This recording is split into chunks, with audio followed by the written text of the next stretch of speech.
Welcome to real news. ముందుగా headlines చూద్దాం. కోటి సంతకాల ఉద్యమం చారిత్రక విజయం అన్న జగన్. మెడికల్ కాలేజీల ప్రైవేటీకరణ అతిపెద్ద స్కామ్ అని ఆరోపణ. ప్రైవేటుకు కాలేజీలిచ్చి జీతాలు ఎలా ఇస్తారని ప్రభుత్వానికి ప్రశ్న. కూటమి పాలనలో సంక్షేమ పథకాలు రద్దు చేశారని విమర్శ.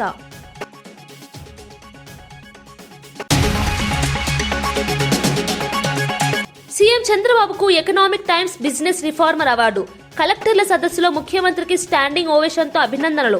ఇది దాదాగిరి కాదు, నాయుడుగిరి పాలన అంటూ మంత్రి పయ్యావుల కేశవ్ వ్యాఖ్య. ఈ ఘనత అధికారులదేనన్న సీఎం చంద్రబాబు.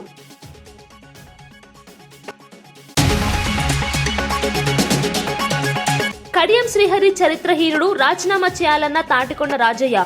తాను బీఆర్ఎస్ సభ్యత్వాన్ని రద్దు చేసుకోలేదన్న కడియం. బీఆర్ఎస్ లోనే ఉన్నానని చెప్పుకోవడం సిగ్గుచేటన్న రాజయ్య. ప్రతి వీధిలో శ్రీహరి దిష్టిబొమ్మలు వేలాడదీస్తామని హెచ్చరిక.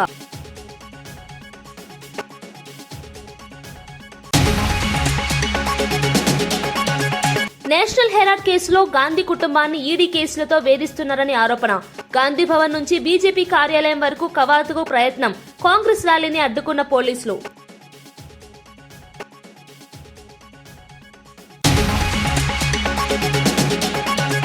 అందరి ముందు పార్టీ మారలేదన్న స్పీకర్. తీర్పు విచారకమన్న కిషన్ రెడ్డి.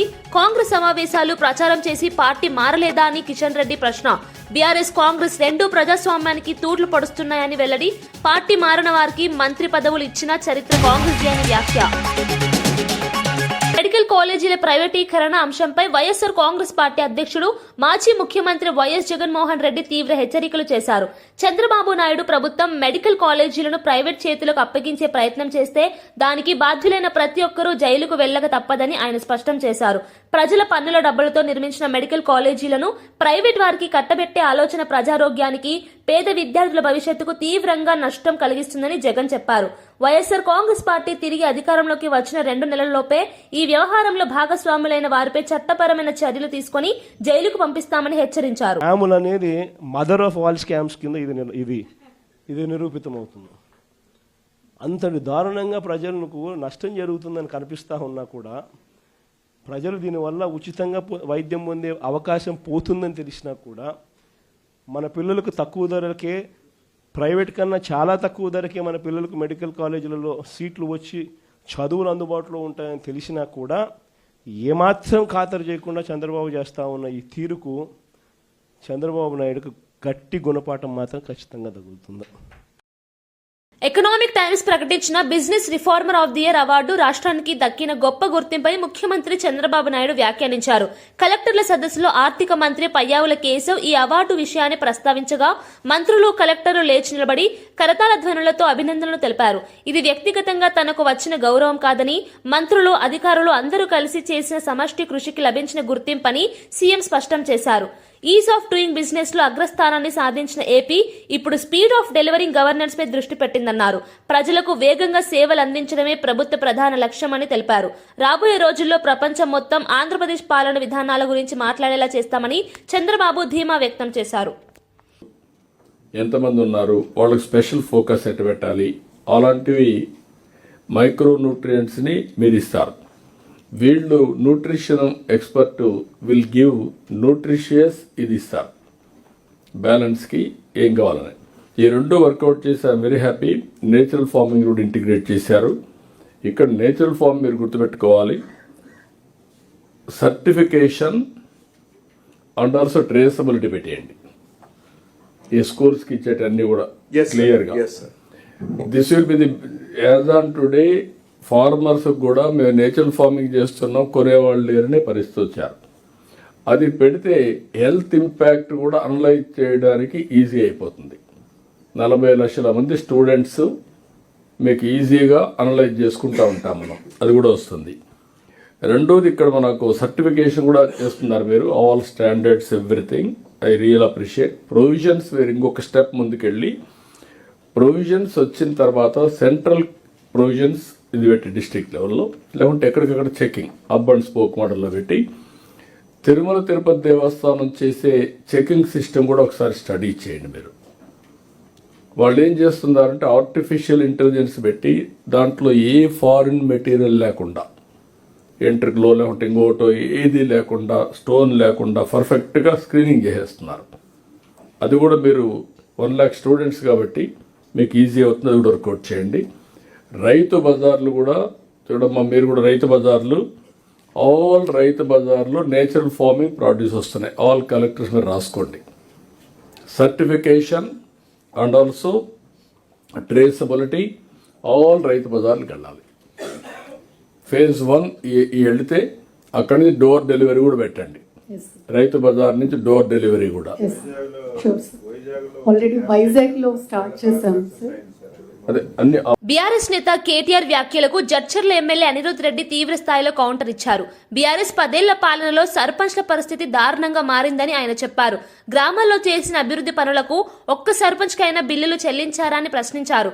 బిల్లులు రాక అప్పుల భారం పెరిగి ఎంతో మంది సర్పంచ్లు ఆత్మహత్యలకు పాల్పడ్డారని ఆరోపించారు. తాను చేసిన వ్యాఖ్యలను కేటీఆర్ కావాలనే వక్రీకరిస్తున్నారని అనిరుద్ రెడ్డి చెప్పారు.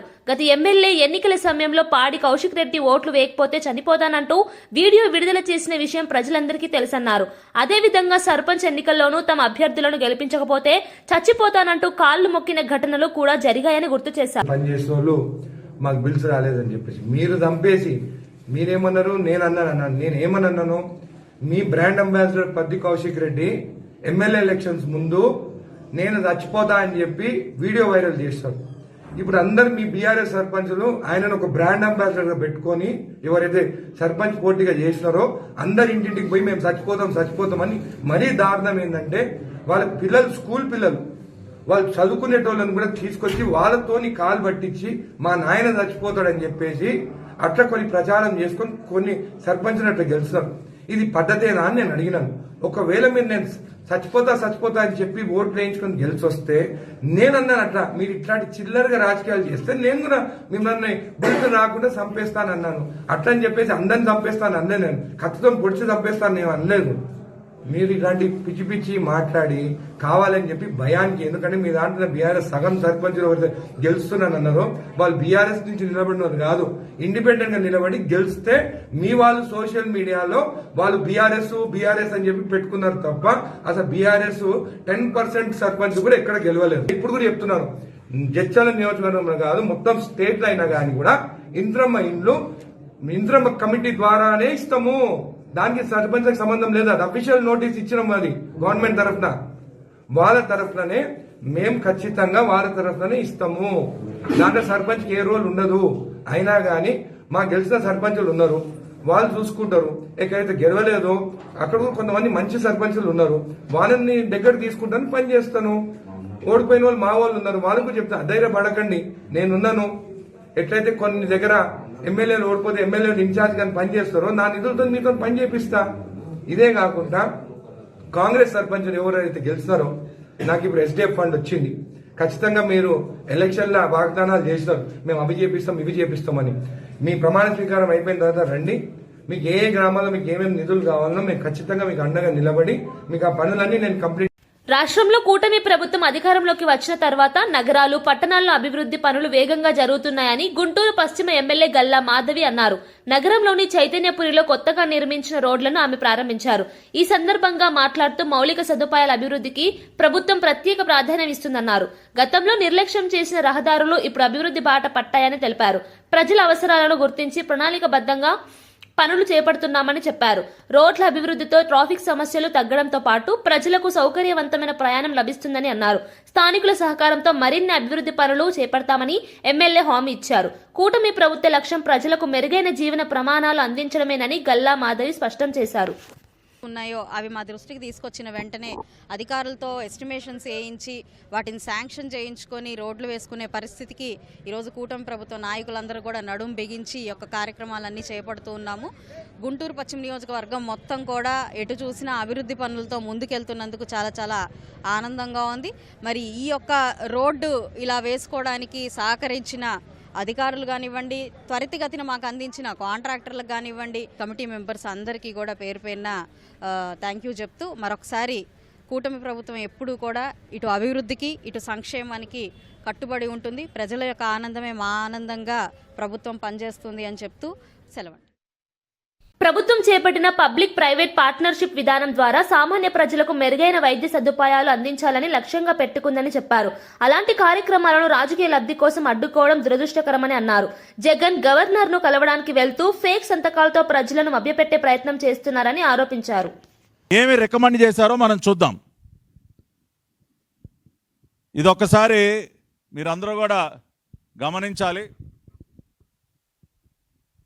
ఇది స్టాండింగ్ కమిటీలో మెంబర్స్గా ఉన్నటువంటి వారి జాబితా. చైర్మన్ భువనేశ్వర్ కలిత, అదేవిధంగా రాజ్యసభ నుంచి ఒక 9 మంది సభ్యులు, మిగతా వారంతా కూడా లోక్సభ నుంచి ఉన్నారు. లోక్సభ నుంచి ఎవరు సభ్యులుగా ఉన్నారన్నది ఒకసారి చూస్తే శ్రీమతి మంగళ్ సురేష్ అంగడి, మిస్ భావన గవాలి, శ్రీ మద్దిల గురుమూర్తి. ఈ పేరు ఎక్కడో విన్నట్టుంది కదా మీ అందరికీ. శ్రీ మద్దిల గురుమూర్తి, ఎం గురుమూర్తి, డాక్టర్ గురుమూర్తి మీ అందరికీ కూడా బాగా పరిచయం ఉన్నటువంటి పేరు, విన్నటువంటి పేరు. ఎవరి గురుమూర్తి గారు? తిరుపతి పార్లమెంట్ ఎంపీ జగన్మోహన్ రెడ్డి గారి వ్యక్తిగత doctor, personal doctor. Jaganmohan Reddy గారికి నిత్యం వైద్య సేవలు అందించినటువంటి ఆయన పర్సనల్ డాక్టరు ఈ గురుమూర్తి గారు.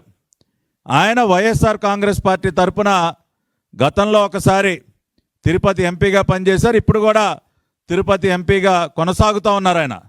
సో అటువంటి Gurumurthy garu ministry of health and family వెల్ఫేర్కి సంబంధించినటువంటి పార్లమెంట్ స్టాండింగ్ కమిటీలో ఆ రోజున 2023-24లో సభ్యుడిగా ఉన్నారు.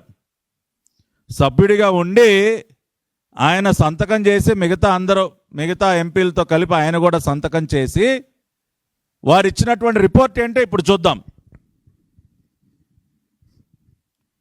ఇది ఆ రిపోర్ట్లో ఉన్నటువంటి వివిధ అంశాలు. సో గురుమూర్తి గారు సభ్యుడిగా ఉన్నటువంటి health and family welfare standing రాజ్యసభలో బీమా సవరణలపై కేంద్ర ఆర్థిక మంత్రి నిర్మలా సీతారామన్ స్పష్టత ఇచ్చారు. ప్రతిపాదిత బీమా సవరణల వల్ల ఉద్యోగాలు తగ్గిపోతాయనే విమర్శల్లో నిజం లేదని ఆమె పేర్కొన్నారు. బీమా రంగాన్ని మరింతగా తెరవడం ద్వారా ఉపాధి అవకాశాలు విస్తరిస్తాయని తెలిపారు. కొత్త బీమా సంస్థలు, మధ్యవర్తులు, సేవలు అందించే సంస్థలు రంగంలోకి రావడంతో మొత్తం బీమా ఎకోసిస్టమ్ బలపడుతుందని వివరించారు. ఏజెంట్లు, బ్రోకర్లు మాత్రమే కాకుండా technology, data analytics, claims management రంగాల్లో కూడా ఉద్యోగాలు పెరుగుతాయని చెప్పారు. యాక్చువేరియల్ సైన్స్ చదివిన విద్యార్థులకు డిమాండ్ పెరుగుతోందని, బ్రాంచ్ స్థాయిల్లోనూ నియామకాలు జరుగుతున్నాయని వెల్లడించారు. బీమా రంగం విస్తరణతో ఆర్థిక భద్రత పెరుగుతుందని, ప్రజలకు మెరుగైన సేవలు అందుబాటులోకి వస్తాయని మంత్రి తెలిపారు. Intermediaries, one section. Because the market becomes larger, more products are being launched and wider customer outreach happens. The second layer which will have benefit is the ancillary services, such as technology providers, claims managers basically, those who do analytics, customer service and underwriting support which is provided. Jobs will have to expand in those areas. Students who are doing actuarial sciences will also have greater prospect because there's increased demand across for products. The pricing will have to be rightly arrived at. Only actuarial science students will know how to arrive at pricing. Risk modeling, product design and compliance roles. All these are jobs which are waiting post more and more opening up. So actuarial sciences students will have greater market demand for them. And finally, when the branch offices open up for each of these companies, finance graduates or non-finance graduates who want to get into this field will have an opportunity. As it is, after that 26% increase in the year 2000, after raising it to 49% in the 2015 amendment, and again taking it to 74% numbers, the number of employees, agents and micro agents have grown by almost 3 times. In 2014-15, we had 30.14 lakh employees, agents and micro agents. that number from 30. కేంద్ర ప్రభుత్వం లోక్సభలో ప్రవేశపెట్టిన VBG Ramji బిల్లుకు వ్యతిరేకంగా parliament ప్రాంగణంలో విపక్ష పార్టీలు నిరసనకు దిగాయి. ఈ బిల్లు ద్వారా మహాత్మా గాంధీ జాతీయ గ్రామీణ ఉపాధి హామీ పథకాన్ని బలహీనపరిచే ప్రయత్నం జరుగుతోందని విపక్షాలు ఆరోపించాయి. పేదలు, గ్రామీణ కార్మికుల హక్కులను హరిస్తున్న ఈ బిల్లును వెంటనే వెనక్కి తీసుకోవాలని డిమాండ్ చేశారు. కాంగ్రెస్, డీఎంకే, టీఎంసీ సహా పలు పార్టీలు ఈ నిరసనలో పాల్గొన్నాయి. ఉపాధి హామీ పథకం కరోనా వంటి సంక్షోభ సమయంలో కోట్లాది మందికి జీవనాధారమైందని నేతలు గుర్తు చేశారు. గాంధీ పేరును తొలగించడం ద్వారా ఆయన సిద్ధాంతాలను అవమానిస్తున్నారని విమర్శించారు. బిల్లుపై చర్చ జరగకుండా హడావుడిగా ప్రవేశపెట్టడాన్ని ప్రజాస్వామ్య విరుద్ధంగా పేర్కొన్నారు. గ్రామీణ పేదల భవిష్యత్తును దృష్టిలో పెట్టుకుని కేంద్రం ఈ నిర్ణయాన్ని పునః పరిశీలించాలని విపక్షాలు డిమాండ్ చేశాయి.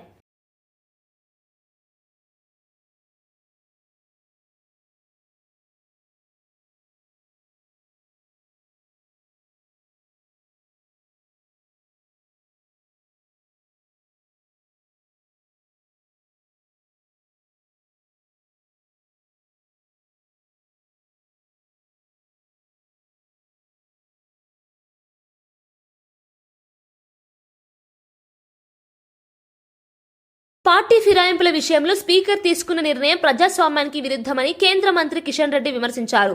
బహిరంగంగా పార్టీ మారి కాంగ్రెస్ సమావేశాల్లో పాల్గొని ఎన్నికల్లో ప్రచారం చేసిన వారు పార్టీ మారలేదని చెప్పడం విచారకరమన్నారు. గతంలో బీఆర్ఎస్, ఇప్పుడు కాంగ్రెస్ పార్టీ ప్రజాస్వామ్య విలువలను దెబ్బతీస్తున్నాయని ఆరోపించారు. పార్టీ ఫిరాయింపుల చట్టాన్ని ఈ రెండు పార్టీలు నవ్వులపాలు చేస్తున్నాయని అన్నారు. గతంలో కాంగ్రెస్ నుంచి బీఆర్ఎస్ లో చేరిన వారికి మంత్రి పదవులు ఇచ్చిన ఉదాహరణలు గుర్తు చేశారు. చట్టాలపై గౌరవం లేకుండా వ్యవహరించడం ప్రజాస్వామ్యానికి ప్రమాదకరమని హెచ్చరించారు. స్పీకర్ నిర్ణయాలు రాజ్యాంగబద్ధంగా ఉండాలని, రాజకీయ ఒత్తిడులకు లోబడి తీసుకోరాదని సూచించారు. ఈ తీర్పు భవిష్యత్తులో తప్పుదారి పట్టే రాజకీయాలకు దారితీస్తుందని కిషన్ రెడ్డి వ్యాఖ్యానించారు. ఎల్ఈడి వీధి లైట్లు మరి ఏర్పాటు చేస్తున్న విషయాన్ని కూడా ఈ సందర్భంగా మనవేస్తున్నాం. అంతేకాకుండా ఈరోజు మనకందరికీ తెలుసు, ఎన్టీపీసీ ఆధ్వర్యంలో 4000 మెగావాట్ల పవర్ జనరేషన్ చేయాలని చెప్పి కేంద్ర ప్రభుత్వం నిర్ణయం తీసుకుంది. మొదటి విడతలో 14,000 కోట్ల రూపాయలతోటి 1,600 మెగావాట్లు ఇప్పటికే ఉత్పత్తి ప్రారంభించాం.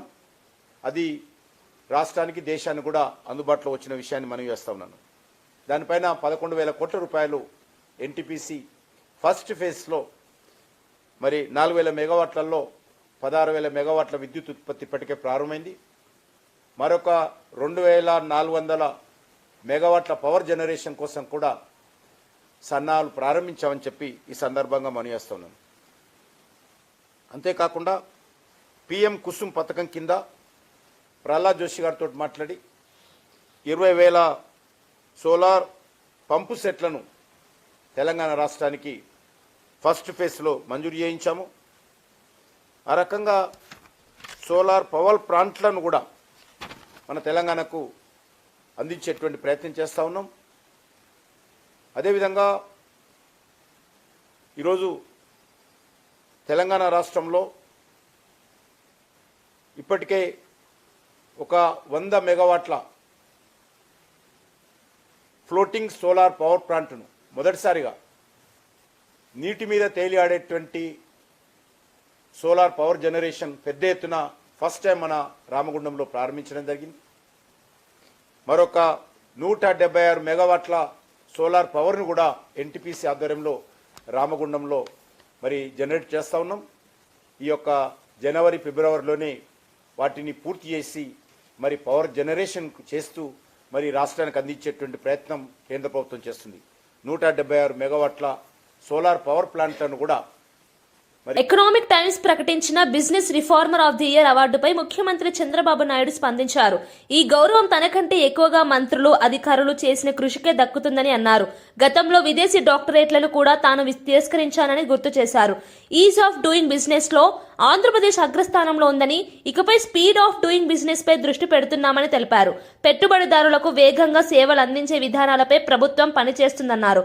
కలెక్టర్ల సదస్సులో ఈ అవార్డు ప్రస్తావన వచ్చినప్పుడు మంత్రులు, అధికారులు లేచి నిలబడి అభినందించడం ప్రభుత్వ ఐక్యతకు నిదర్శనమన్నారు. రాబోయే రోజుల్లో డెలివరీ గవర్నర్స్ తో ప్రపంచం మొత్తం ఏపీ విధానాల గురించి మాట్లాడేలా చేస్తామని సీఎం పిలుపునిచ్చారు. మనందరి అభిమాన నాయకులు మన ముఖ్యమంత్రి చంద్రబాబు నాయుడు గారికి రావడం చాలా గర్వంగా ఉంది.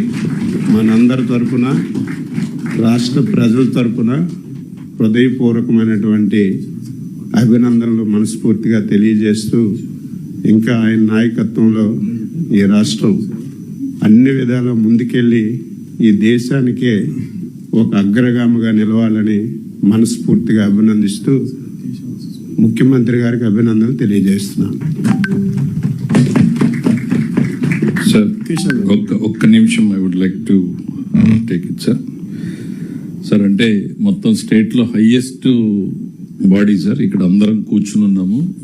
ఇది మనం అందరం ఎంతో గర్వపడాల్సినటువంటి వార్త. ఈరోజు దేశం మొత్తం కూడా చర్చనీయాంశమైనటువంటి వార్త. ఇన్ఫ్యాక్ట్ ఆ న్యూస్ హెడ్లైన్స్ చూస్తేనే ఇట్స్ గూస్ బంప్ సార్. అసలు state of the matter, Naidugiri and the art of winning over the big business. అంటే అసలు టైటిల్ ఇట్ సెల్ఫ్ స్పీక్స్. ప్రపంచంలో దాదాగిరిని చూశారు సార్, ఈ రాష్ట్రం చూసింది సార్ దాదాగిరి. నవ్వు ప్రపంచానికి ఒక కొత్త వర్డ్ ఇంట్రడ్యూస్ అయింది sir, Naidugiri. And what is that Naidugiri అంటే art of winning over the big business. It's not just normal business sir, it's a big business.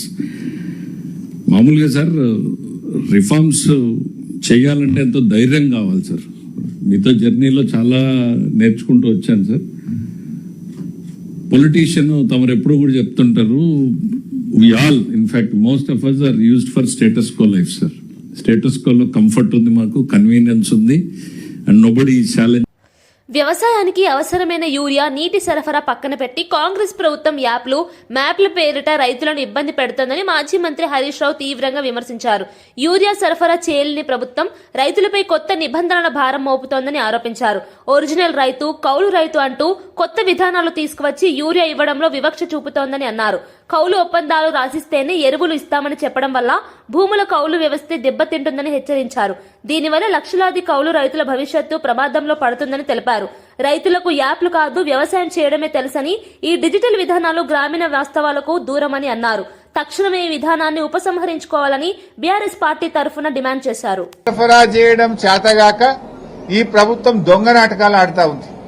మళ్ళీ ఇప్పుడు మ్యాపులు, యాప్ల పేరిట రైతుల ఉసురు పోసుకుంటా ఉన్నారు. ఇది ఒక అనాలోచితమైన చర్య, ఒక తుగ్లక్ చర్య. తక్షణమే దీనిని విరమించుకోవాలని చెప్పి బీఆర్ఎస్ పార్టీ పక్షాన, రైతుల పక్షాన డిమాండ్ చేస్తా ఉన్నాం. రైతు వ్యవసాయం చేయాలన్నా ఈ యాప్ల చుట్టూ, మ్యాప్ల చుట్టూ, అధికారుల చుట్టూ తిరగాలన్నా? రైతుకు నాగలు పట్టుడే తెలుసు తప్ప ఈ యాపులు గీపులు తెలివై. రైతుకు ఈ సోషల్ మీడియాతోని రైతులకు ఇవన్నీ ఇబ్బందులు పెట్టడం కరెక్ట్ కాదు. అందరికీ స్మార్ట్ ఫోన్లు ఉండయి, చాలా చోట్ల నెట్వర్క్ ఉండదు. మరి కౌలు రైతుల పరిస్థితి ఏంది? ఇప్పుడు ఏమంటుంది ప్రభుత్వం? ఒరిజినల్ రైతు అట కౌలు రైతుకు కౌలు ఇచ్చినట్టు రాసిస్తే అప్పుడే కౌలు రైతుకు యూరియా ఇస్తారట. మళ్ళా టెనెన్సీ యాక్ట్ ఉంది, అసలు వాడు కౌలు ఇచ్చినే బంద్ పెడతాడు. అంటే లక్షలాది మంది కౌలు రైతుల భవిష్యత్తు ప్రశ్నార్థకమైతుంది. టెనెన్సీ యాక్ట్ తో, ఇప్పుడు మీరు తెచ్చిన కొత్త చట్టాలతో ఇప్పుడు మీరు ఈ లింకులు పెడితే రేపు కౌలుకిచ్చుడే బంద్ అయిపోయే ప్రమాదం ఉన్నది. ఆనాడేమో పెద్ద పెద్ద మాటలు మాట్లాడినరు. ఏ కౌలు రైతుకు కూడా మేము రైతు బంద్ ఇస్తాం, కౌలు రైతులకు పంట నష్టపరిహారం ఇస్తాం, రైతుకి ఇస్తాం, కౌలు రైతుకి ఇస్తామన్నారు. గెలవంగానే మాకు సంబంధం లేదు, రైతు కౌలు రైతు చూసుకోవాలన్నారు. ఇప్పుడు మీరు చేసే తుగ్లక్ పనుల వల్ల, ఈ యాప్ల పేరిట, యూరియా బస్తాల పేరిట అసలు కౌలు రైతులకు మొదటికే మోసం చేస్తున్నది కాంగ్రెస్ ప్రభుత్వం. రేపు రైతులే కౌలుకు ఇవ్వని పరిస్థితి ఏర్పడుతుంది. రైతులకు, కౌలు రైతులకు మధ్య పంచాయతీ పెడుతుంది ఇలా కాంగ్రెస్ ప్రభుత్వం. ఈ యూరియా కోసం ఎన్నిసార్లు తిరగాలి? బాయికాడ బర్రెం దుడ్డని చూసుకోవాలన్నా, వ్యవసాయం చూసుకోవాలన్నా, మీ ఆఫీసర్ల చుట్టూ తిరగాలన్నా? యాప్ కోసం ఒకసారి తిరగాలి. ఆ ఇచ్చే యూరియా బస్తాలు కూడా ఎకరానికి 2 ఇస్తాం, ఆ 3 ఇస్తాం. జనగామ జిల్లా సెంటర్ ఘన్పూర్ స్టేషన్ పరిధిలో రాజకీయ వాగ్వాదం తీవ్ర స్థాయికి చేరింది. బీఆర్ఎస్ నేత కడియం శ్రీహరిపై తాటికొండ రాజయ్య తీవ్ర వ్యాఖ్యలు చేశారు. ప్రజల ముందు మాటల దాడికి దిగిన ఆయన కడియం శ్రీహరి చరిత్ర హీనుడిగా వ్యవహరిస్తున్నారని విమర్శించారు. తాను ఎక్కడ ఉండాలో అక్కడే ఉన్నానని, బీఆర్ఎస్ పార్టీ సభ్యత్వానికి రాజీనామా చేయలేదని కడియం శ్రీహరి స్పష్టం చేశారు. ఈ వ్యాఖ్యలు రాజకీయ వర్గాల్లో చర్చనీయాంశంగా మారాయి. స్టేషన్ పరిధిలో జరిగిన ఈ ఘటనతో ఉద్రిక్త వాతావరణం నెలకొంది. నేతల మధ్య మాటల యుద్ధం కొనసాగుతుండడంపై స్థానికులు ఆందోళన వ్యక్తం చేస్తున్నారు. రాజకీయ భేదాభిప్రాయాలను శాంతియుతంగా పరిష్కరించుకోవాలని పలువురు కోరుతున్నారు. ఈ ఘటనపై పోలీసులు పరిస్థితిని అదుపులో ఉంచేందుకు భద్రతా చర్యలు చేపట్టారు. సమాజం సిగ్గుపడే విధంగా తన ప్రవర్తనను మరొకసారి బయటపెట్టుకున్నాడు. గణపురం నియోజకవర్గ ప్రజలకు నువ్వు ఏ ముఖం చూయించుకుంటావు? బీఆర్ఎస్ ఎమ్మెల్యేగా గణపురం నియోజకవర్గానికి చేసిన కీడును, బీఆర్ఎస్ శ్రేణుల కష్టంతో గెలిచి వాళ్ళని నట్టేట ముంచిన తీరును క్షమాపణలు చెప్పి బీఆర్ఎస్ శ్రేణుల దగ్గరికి వస్తావా? లేదా నమ్మి నానబోస్తే పుచ్చి బుర్రలైనట్టు గత సంవత్సరం కాలం నుండి నేను కాంగ్రెస్ అభివృద్ధి కోసం పోయినానని చెప్పేసి వారందరికీ మాయమాటలు చెప్పి మరి నీవు చేసిన అనేక అబద్ధాలను నిజం చేసేటట్టు కాంగ్రెస్ కార్యకర్తల నాయకుల దగ్గరికి వెళ్తావా? ఏ ముఖం పెట్టుకొని వస్తావు కడియం శ్రీహరి?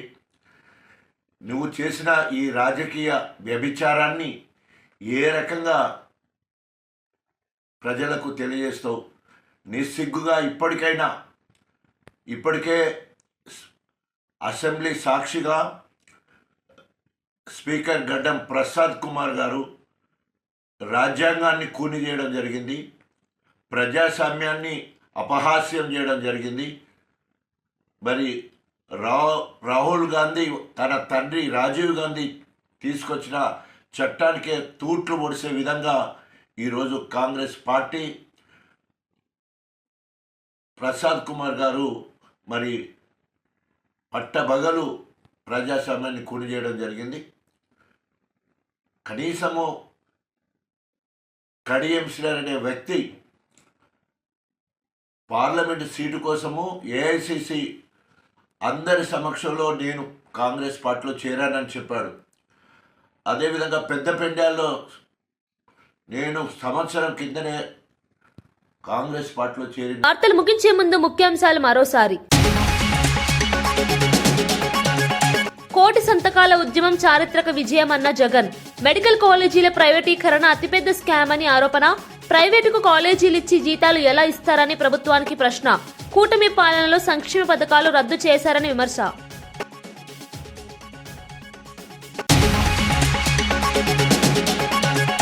సీఎం చంద్రబాబుకు economic times business reformer award.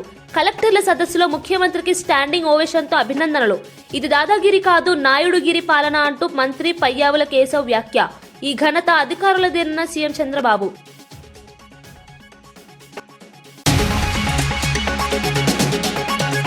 Kadiyam Srihari చరిత్రహీనుడు, రాజీనామా చేయాలన్న తాటికొండ రాజయ్య.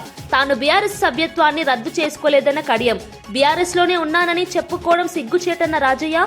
ప్రతి వీధిలో శ్రీహరి దిష్టిబొమ్మలు వేలాడదీస్తామని హెచ్చరిక.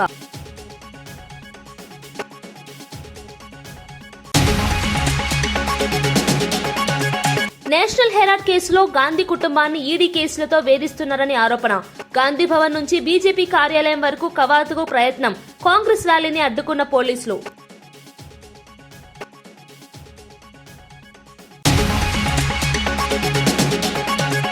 అందరి ముందు పార్టీ మారలేదన్న స్పీకర్. తీర్పు విచారకమన్న కిషన్ రెడ్డి. కాంగ్రెస్ సమావేశాలు ప్రచారం చేసి పార్టీ మారలేదా అని కిషన్ రెడ్డి ప్రశ్న. బీఆర్ఎస్ కాంగ్రెస్ రెండూ ప్రజాస్వామ్యానికి తూట్లు పడుస్తున్నాయని వెల్లడి. పార్టీ మారిన వారికి మంత్రి పదవులు ఇచ్చిన చరిత్ర కాంగ్రెస్ అని వ్యాఖ్య. ఇవి ఈనాటి వార్తా విశేషాలు. మరో బులెటిన్లో మళ్ళీ కలుద్దాం. నమస్కారం.